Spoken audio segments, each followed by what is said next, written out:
Of these workouts. So you've gone through training, I've gone through training, we've both gone through school, and I Yeah. feel like I didn't learn how to do a damn thing from school to how to write a good workout program.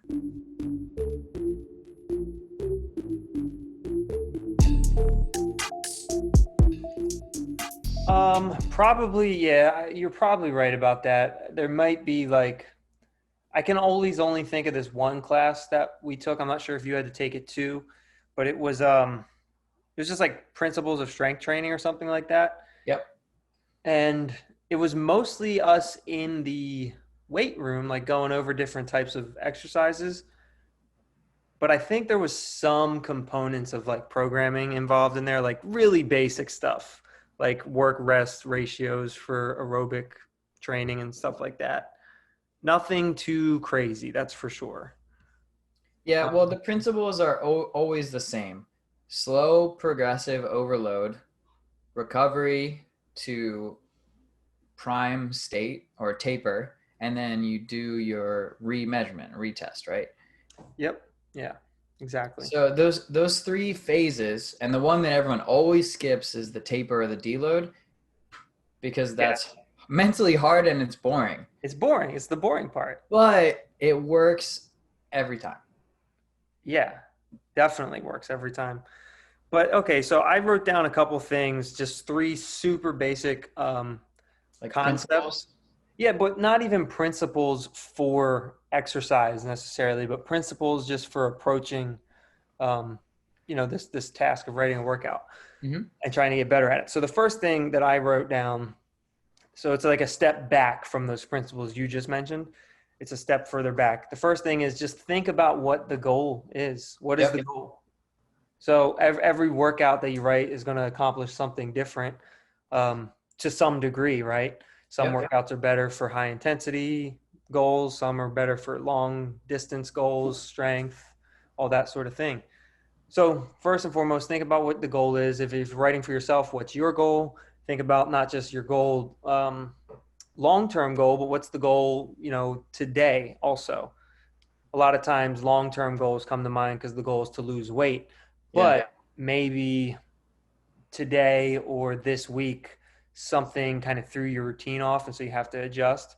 And so maybe getting on the stair stepper for an hour and a half isn't the best idea today, you know?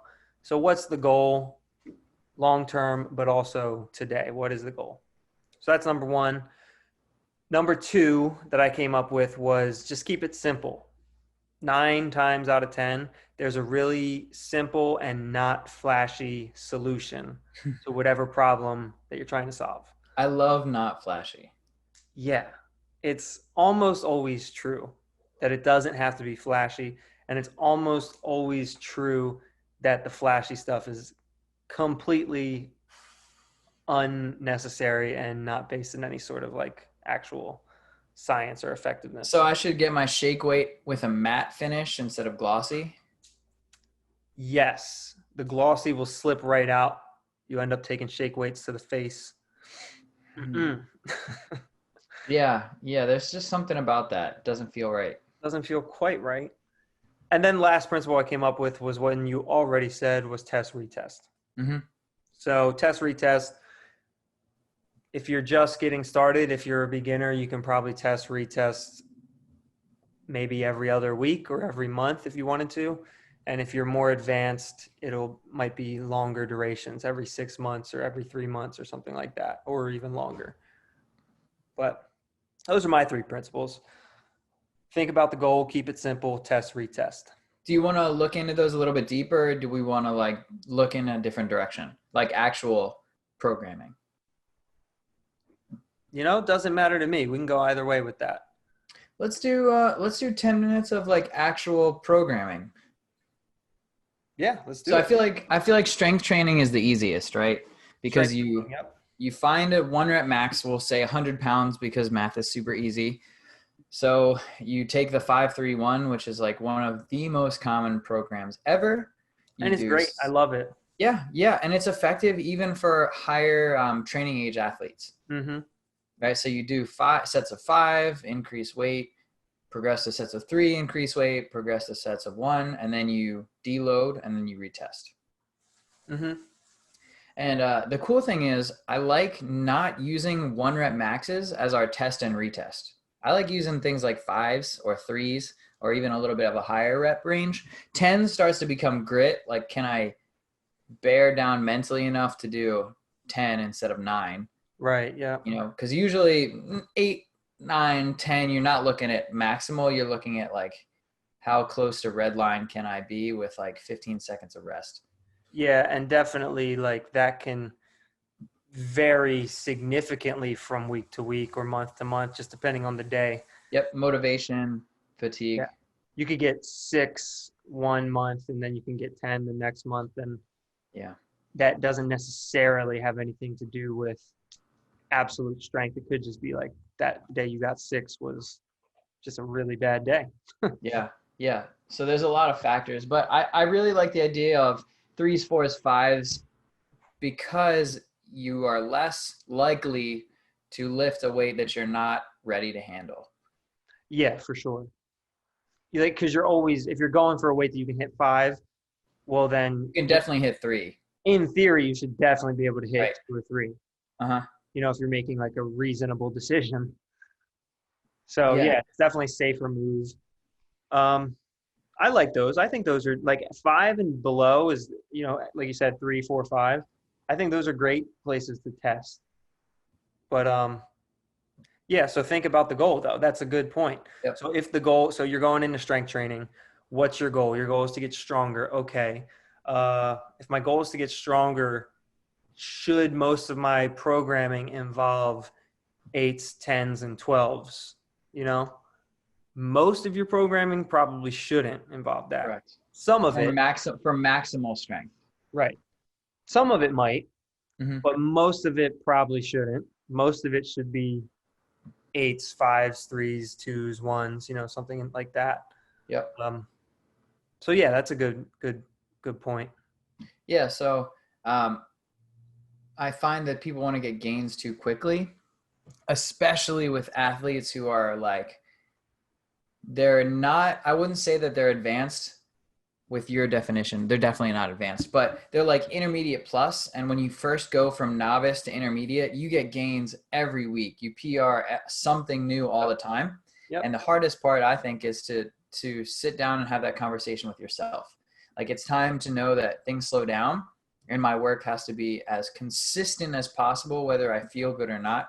So like picking an imaginary 1 rep max or using like a true 1 rep max for training might set you up for failure. Yeah. That's why in that 5-3-1, they often recommend using that, like, is it 85% or I 90%? think it's 90%.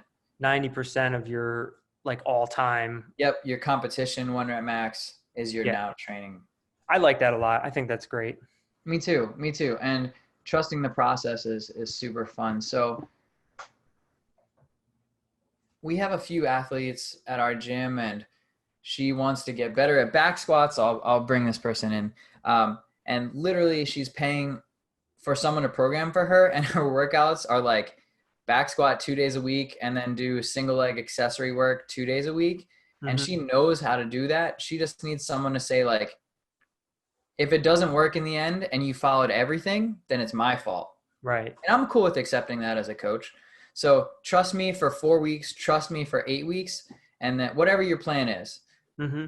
And then if it doesn't work, we can make some tweaks. So when you write, let's stick with this intermediate lifter. So if, I don't know, take me, right? So I know how to lift. I know how to move well. I have some variability in my like highest numbers ever. And now I'm not training as much. So they're a little bit lower. If I wanted to increase my back squat, what is the time frame that you're looking at for me for a standard cycle? Like to test and retest. Yeah. Probably someone like you, probably like 3 months, Mm-hmm. 3 months to 3 months on the low end, I'd say. I Yeah. mean, you could go 8 weeks, I guess, but I would feel more comfortable with 12. But if you were willing to be patient, we could go 4 months for sure. Yeah. So would you rather see me go 4 months or would you rather see me go a little bit shorter and then do like shorter like microcycles I would almost always rather you go long? longer, Mm-hmm. but with a caveat of you would have like some some sort of assessment along the way. Maybe it's not going for the absolute max 1 rep back squat, but some other sort of assessment of whether or not we're getting anywhere, whether it's a 5 rep or something like that.